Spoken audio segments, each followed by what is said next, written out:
Imagine growing up in a country that destroys you at birth with vaccines and their agricultural industry.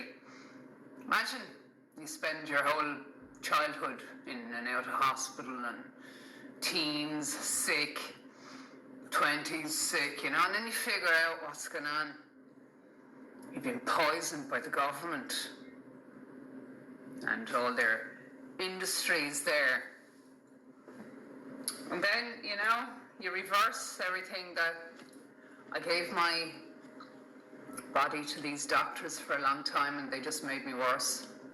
So I had to make a choice, and I had to turn my back on them over 20 years ago. And I did, and there's no looking back.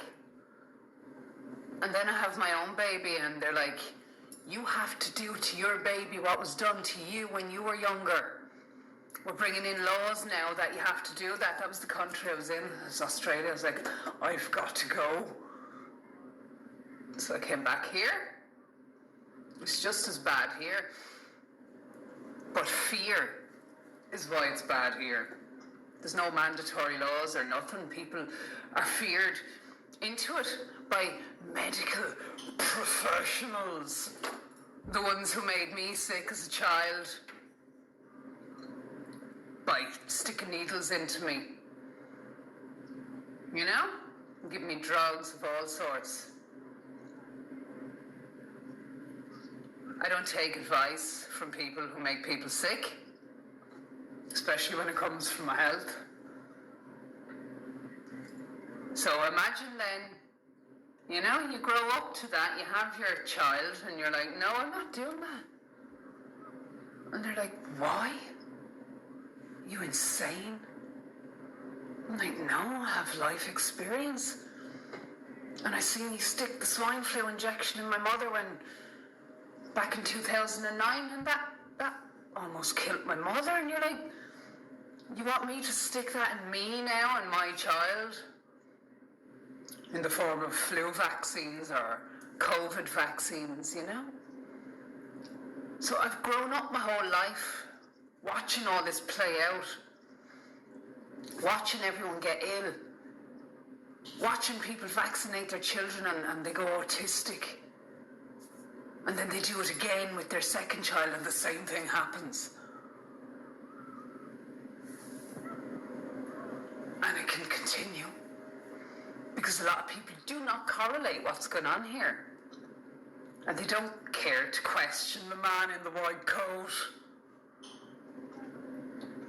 or these psychopaths in the government that call themselves politicians with no qualifications to be doing what they're doing. Simon Harris, the Health Minister for Ireland, like a failed journalist he was. That was my fight back then. I was blocked by him way before COVID, shouting out for children.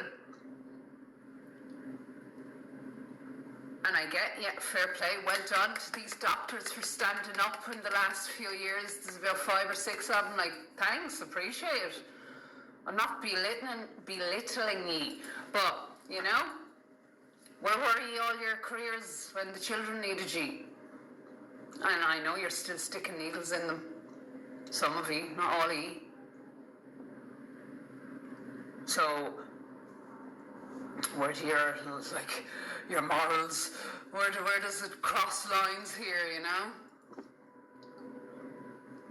Why don't you look into the rest of them and see how poisonous they are? Because they're all poison. The only safe vaccine is the vaccine never given. And you, as a doctor, are supposed to give informed consent to your patient. You're not supposed to pressure them into taking things. And you're supposed to give them allergy tests because there's live yeasts in these things, genetically modified ones at that,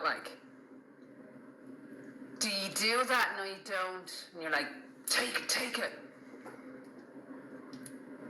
So, I just have no respect for doctors, chemical doctors and chemical farmers. I have no respect for you at all, even anyone that pushes synthetic vitamin D. What's up with you? And synthetic is a no-no. In my book, anyway.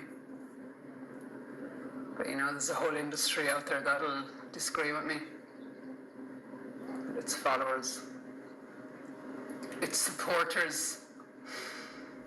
So, anyway, I guess that's all I have to say.